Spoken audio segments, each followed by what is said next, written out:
हरे कृष्णा कृष्णा कृष्णा हरे हरे, हरे राम राम राम हरे हरे, हरे राम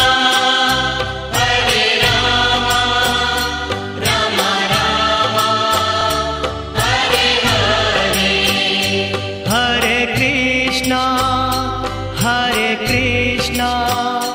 कृष्णा कृष्णा हरे हरे, हरे कृष्णा कृष्णा कृष्णा हरे हरे, हरे राम राम राम हरे हरे, हरे राम राम राम हरे हरे, हरे कृष्णा कृष्णा कृष्णा हरे हरे, हरे कृष्णा कृष्णा कृष्णा हरे हरे, हरे राम राम राम हरे हरे। सारे संसार में जहां कहीं कुछ भी हो रहा है भगवान को मालूम है। जब हम कोई गलत काम करते थोड़ा सा छुपा के कर लेते, सोचते शायद भगवान को इस समय मैं नहीं दिख रहा हूंगा, लेकिन ऐसा नहीं होता। अंधेरी रात में जहां बिल्कुल अंधेरा है, एक बिल्कुल काले पत्थर के ऊपर एक बिल्कुल काली चींटी चलती हुई किसी को चाहे नहीं दिखे, लेकिन भगवान को दिखती है। भगवान उसका अरेंजमेंट करते हैं, क्योंकि उनसे परे अन्य कोई कारण ही नहीं है। उन्होंने सर्वप्रथम आदि जीव ब्रह्मा जी के हृदय में वैदिक ज्ञान प्रदान किया। उन्हीं के कारण बड़े बड़े मुनि तथा देवता उसी तरह मोह में पड़ जाते हैं, जिस प्रकार अग्नि में जल या जल में स्थल देखकर कोई माया के द्वारा मोहग्रस्त हो जाता है।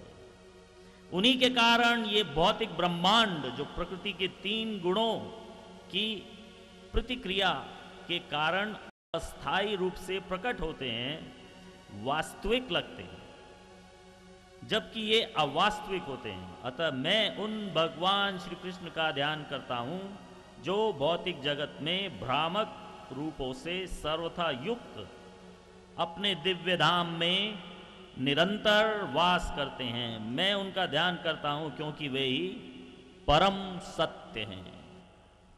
इंग्लिश में कहते हैं Krishna is the absolute truth.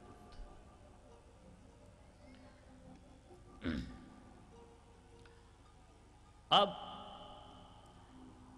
Bhagavatam के पहले ही श्लोक से ये बात पूरी तरह से स्पष्ट हो जाती है कि भगवान कृष्ण ही परम सत्य हैं, भगवानों के भगवान हैं। लेकिन हम लोग आज तक ये समझते आए हैं कि भगवान कृष्ण विष्णु जी का अवतार हैं। कितने लोग ये समझते हैं कि भगवान कृष्ण विष्णु जी के अवतार हैं?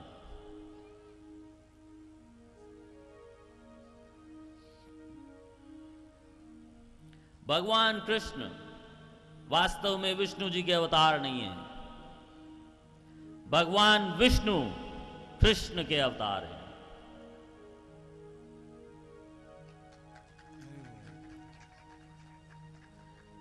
ये बात मैं नहीं कह रहा हूं, मेरी कोई बसात नहीं है। ये बात शास्त्र कह रहे हैं। किसी भी शास्त्र में ऐसा नहीं लिखा कि भगवान कृष्ण विष्णु जी के अवतार हैं। लेकिन शास्त्रों में ये अवश्य लिखा है कि भगवान विष्णु शिव जी के अवतार है। इस श्लोक का अर्थ है श्री कृष्ण भगवान विष्णु जी के उद्गम हैं। उनका सतत स्मरण करना चाहिए और किसी भी समय उन्हें भूलना नहीं चाहिए। शास्त्रों में उल्लेखित सारे नियम तथा सारे निषेध इन्हीं दोनों नियमों के अधीन हैं। इसका मतलब इस संसार में सबसे बड़ा नियम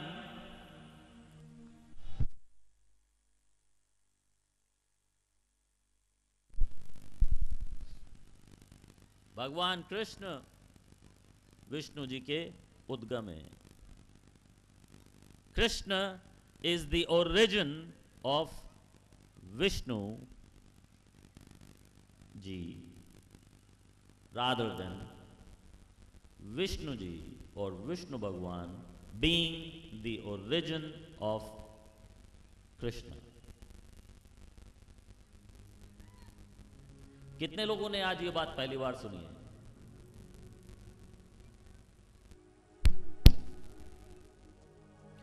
भगवद गीता में भगवान कहते हैं, थैंक यू, अहम सर्वस्व प्रभवो, मैं समस्त आध्यात्मिक तथा भौतिक जगतों का कारण हूं। प्रत्येक वस्तु मुझसे ही उद्भूत है। जो बुद्धिमान हैं वो भली भांति जानते हैं कि वे मेरी प्रेम भक्ति में लगते हैं तथा हृदय से पूरी तरह मेरी पूजा में तत्पर रहते हैं। जिस तरह से हमने पिछली बार जब भगवत कथा की थी तो बताया था कि श्रीमद् भागवतम में एक चतुर्श्लोकी है, 4 श्लोकों का सेट है जो उसका निचोड़ है। इसी तरह से श्रीमद् भागवत गीता में भी एक चतुर्श्लोकी है, उसका ये पहला श्लोक है। श्रीमद् भागवत गीता की चतुर्श्लोकी के श्लोक कहाँ हैं मैं आपको बता रहा हूँ, नोट कर लो।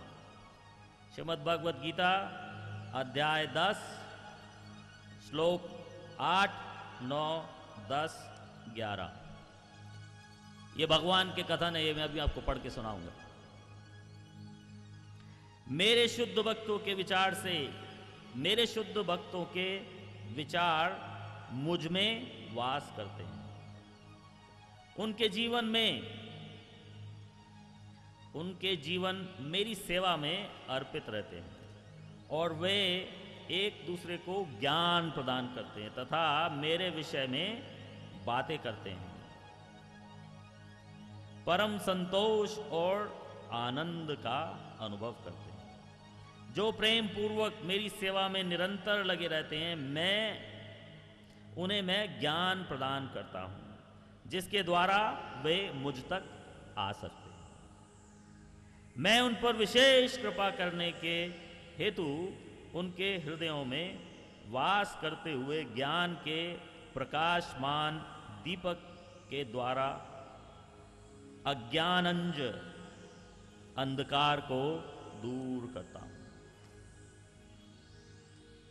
आगे अर्जुन जी कहते हैं, परम ब्रह्मम परम धानम, आप परम भगवान, परम धाम, परम पवित्र, परम सत्य हैं। आप नित्य दिव्य आदि पुरुष हैं, अजन्मा तथा महानतम हैं। नारद, असित, देवल तथा व्यास जैसे ऋषि आपके इस सत्य की पुष्टि करते। ये श्लोक है, एते चंस कला पुंसम कृष्णस्तु भगवान स्वयं। पहला स्कंद 3 अध्याय और 27वां श्लोक।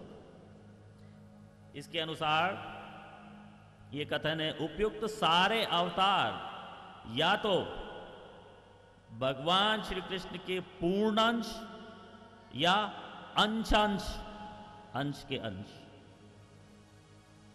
हैं, लेकिन श्री कृष्ण आदि भगवान हैं। वे सब विभिन्न लोकों में नास्तिकों द्वारा उपद्रव किए जाने पर प्रकट होते हैं। भगवान आस्तिकों की रक्षा के लिए अवतरित होते हैं। यह श्रीमद् भागवतम भगवान का साहित्य अवतार है, जिसे भगवान के अवतार वेद व्यास ने संकलित किया है। यह समस्त लोगों के परम कल्याण के निमित्त है और यह सभी तरह से सफल, आनंदमय तथा परिपूर्ण है। ये श्लोक जिस किसी को भी चाहिए, यहाँ तो कॉपी दी जा रही है।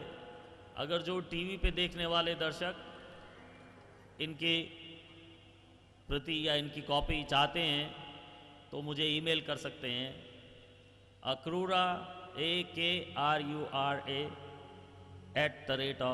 @krishna krishna.com akrura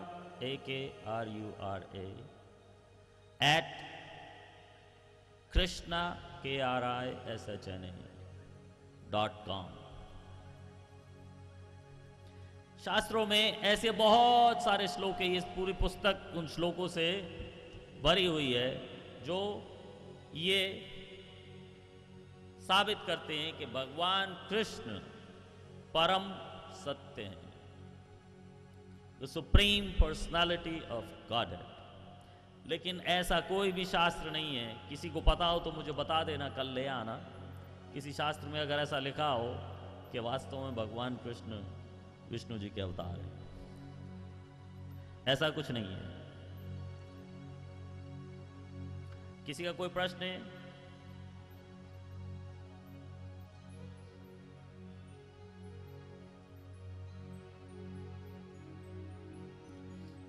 आगे कोई बात नहीं, अगर प्रश्न अभी नहीं भी पूछना है तो कल भी पूछ सकते हैं, ईमेल भी कर सकते हैं जो टीवी के दर्शक हैं। आगे हम आपको आज थोड़ा सा वृंदावन की लीला के बारे में बताएंगे। जब भगवान वृंदावन में लीला कर रहे थे तो गोपियां, राधा रानी, सब लोग साथ में खेला करते थे। कुछ लोग ऐसा कहते हैं कि राधा रानी भगवान से उम्र में बहुत बड़ी थी, लेकिन ऐसा नहीं है। शास्त्रों के अनुसार राधा रानी भगवान से 15 दिन छोटी थी। जब ये लोग साथ में खेल कूद रहे थे बचपन में, तो एक राक्षस आया। राक्षस का नाम था अरिष्टासुर। अरिष्टासुर एक बैल के रूप में आया और बच्चों को डराया, धमकाया। जब वो पैर रखता था तो सारी धरती हिलती थी, सांस लेता था तो पेड़ भी हिल जाते थे। तो ये सब सखा साथ में खेल रहे थे और भगवान ने देखा कि ये अरिष्टासुर ये कहां से आ गया ना। जिन लोगों को ये शीट थोड़ी सी नंबरिंग इसमें गलत हो गई है, लेकिन जो श्लोक भगवान कृष्ण विष्णु के उद्गम है वो इसमें श्लोक संख्या 3 है। प्रथम पेज पे बिल्कुल बीच में श्लोक संख्या 3। ये श्लोक सब मिक्स हो गए हैं। कल हम इसकी बेटर कॉपी भी देंगे इसको फिक्स करके, लेकिन आज के लिए तो भगवान ने अरिष्टासुर को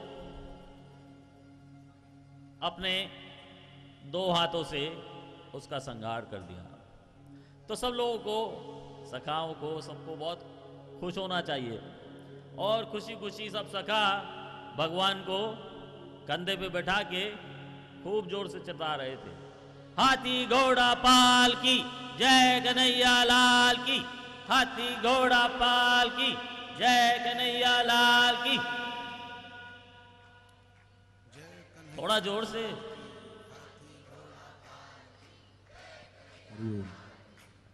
जय, थैंक यू।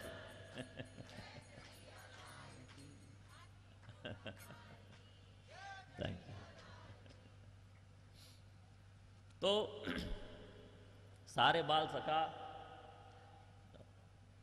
जब ये युद्ध होने लगा तो जो बालिकाएं थीं, उनमें राधा रानी भी थीं, बालिकाएं सब भाग गईं और बालक सब रहे देखने के लिए कि कृष्ण अब कैसे इतने बड़े अरिष्टासुर का वध करेंगे। और उन्होंने बहुत अच्छी तरह से देखा कि भगवान ने उसका पैर उठा के ऐसा घुमा और इतना ऊपर उछाला कि वो नीचे आया तो उसने दम तोड़ दिया। तो जब ये बाल सखा भगवान कृष्ण को अपने कंधे पे उठा के दूसरे बालिकाओं के पास लेके गए और शेखी बगाड़ने लगे, देखो कृष्ण ने अभी अरिष्टासुर को केवल अपने हाथ से मार दिया, उठा के फेंक दिया उसको, कितना बलवान है हमारा मित्र। तो राधा रानी ने क्या कहा, तुम्हारा मित्र जो है पापी है, पाप किया है उसने, हम नहीं खेलेंगे उसके साथ। क्यों, क्या पाप किया, असुर को मारा, पाप किया कि हां वो गौ था, गौ हत्या की है तुम्हारे कृष्ण ने, ये गौ हत्या है। वैसे तो ये लीला है, लेकिन इस प्रकार से लीला हुई कि राधा रानी ने भगवान श्री कृष्ण को गौ हत्या करने का दोषी ठहराया। तो भगवान ने कहा अच्छा ठीक है, अगर मैं दोषी हूं, अगर मैं अशुद्ध हो गया कोई बात नहीं, तो शुद्ध हो जाऊंगा, जाके यमुना जी में नहा आता हूं। कि नहीं नहीं, ये तो बहुत बड़ा दोष है। सारे संसार में जितने तीर्थ धाम हैं, जितने पवित्र नदियां, कुएं, कुंड, तालाब जितने भी हैं, सब में जाके स्नान करके आओ, तब हम तुम्हें शुद्ध मानेंगे। भगवान ने कहा इतना करना पड़ेगा, ये तो बहुत ज्यादा है। सारे संसार में घूम के आऊं, सारे नदियों में स्नान, सारे तालाबों में, सारे कुओं में, तो बहुत ज्यादा है। तो सखाओं ने कहा अरे कृष्ण तेरे लिए क्या है, तू तो कुछ भी कर सकता है। भगवान ने कहा ठीक है, मैं कुछ भी कर सकता हूं। तो भगवान ने जोर से जमीन पे पैर मारा, थम, और संसार के सारे तीर्थ धामों को, सारी नदियों को, सारे कुओं को, जितने भी पवित्र स्थान हैं, सबके जलों को वहां आने का आदेश दिया। यहां अभी प्रकट हो जाओ सब। भगवान का आदेश कोई नकार नहीं सकता। जब भगवान राम समुद्र पार करने के लिए जाना चाहते थे, तो समुद्र से कहा रास्ता देने को, समुद्र ने नहीं दिया। भगवान राम को क्रोध आ गया, अभी एक बाण से सारे समुद्र को सुखा दूंगा। तब आया समुद्र। तो इसलिए अब वो कृष्ण रूप में आए हैं। सबको पहले से पता है कि या तो प्यार से बात मान जाओ, नहीं तो ये वो ही हैं जो पूरे समुद्र को सुखा देने वाले थे। तो सब लोग मान गए और सारे धरती के जितने पवित्र धाम हैं, सबके जल वहां आके प्रकट हो गए।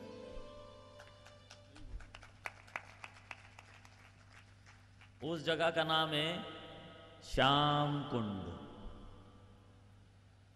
ये जो वृंदावन है, वृंदावन का जिस तरह, जैसे हिंदी में कहते हैं हृदय, वृंदावन का हृदय है गिरि गोवर्धन धाम, और गिरि गोवर्धन धाम का हृदय है, या उनकी आंखें हैं, राधा कुंड और श्याम कुंड। जब सारे तीर्थों का जल आ गया, भगवान ने कहा ठीक है, अब मैं इसमें स्नान कर लेता हूं। अब तो तुम खेलोगे ना मेरे साथ? क्या अच्छा ठीक है, आप कर लो, खेलेंगे फिर साथ में। जैसे भगवान ने वहां से स्नान करके आए तो सारे सखा एक साथ हो गए कि ये तो अब पवित्र हो गया, लेकिन तुम बालिकाओं ने, राधा रानी और सब, तुमने भगवान पे लांछन लगाया है। असुर की हत्या करने के लिए तुमने उसको दंडित किया है। अब तुम लोग पापी हो, तुमने पाप किया। अब जाओ तुम सारे तीर्थ स्थानों में वो करके आओ स्नान। तो राधा रानी तो चकित, ये तो बड़ा मुश्किल काम है। भगवान तो फिर भी जा सकते थे, राधा रानी तो स्त्री के शरीर में कैसे सारे संसार में जाके सारे तीर्थ धाम में करके आएंगी स्नान। उन्होंने कहा चलो हमारे पास तो कुछ है नहीं, कृष्ण ने तो इतनी जोर से पैर मारा कि यहाँ इतना बड़ा भयंकर कुंड बन गया। हम तो अपना पैर कितना भी मारेंगे कुछ होने वाला नहीं है, यहाँ तो मिट्टी भी नहीं हिलेगी। हमारा तो पैर इतना नाजुक है, कहीं पैर नहीं टूट जाए इतनी जोर से मारने के। तो हमारे पास तो कोई जो हार्ड से हार्ड चीज है वो ये चूड़ी है। तो उन्होंने अपनी चूड़ी निकाल ली और दो चार को तोड़ के वो शार्प सा जैसे छोटा सा फावड़ा वो बना लिया और उससे जमीन खोदनी शुरू कर दी कि हम यहां कुंड बनाएंगे। राधा रानी को देखा सखियों ने, तो हजारों सखियों ने, सब ने अपनी अपनी चूड़ियां निकाल ली, सब ने अपना अपना थोड़ी थोड़ी खुदाई सब ने शुरू कर दी। देखते ही देखते वहां एक और कुंड बन गया। तो सखियों ने ये प्लान बनाया कि अच्छा ठीक है कुंड तो बन गया, अब इसमें जल कहां से आएगा? कि यहां पास में मानसी गंगा है, हम वहां से जल लाएंगे। तो सब वहां से जल लेने गई।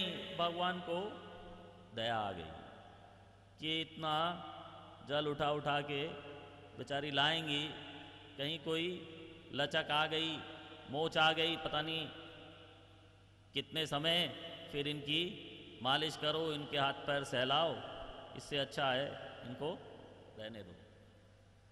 कि ठीक है हमारे कुंड में से जल आएगा तुम्हारे में। और भगवान के अरेंजमेंट से सारे तीर्थों का जल राधा कुंड में भी आ गया। बोलो राधा कुंड श्याम कुंड की, गिरि गोवर्धन धाम की, मथुरा वृंदावन धाम की।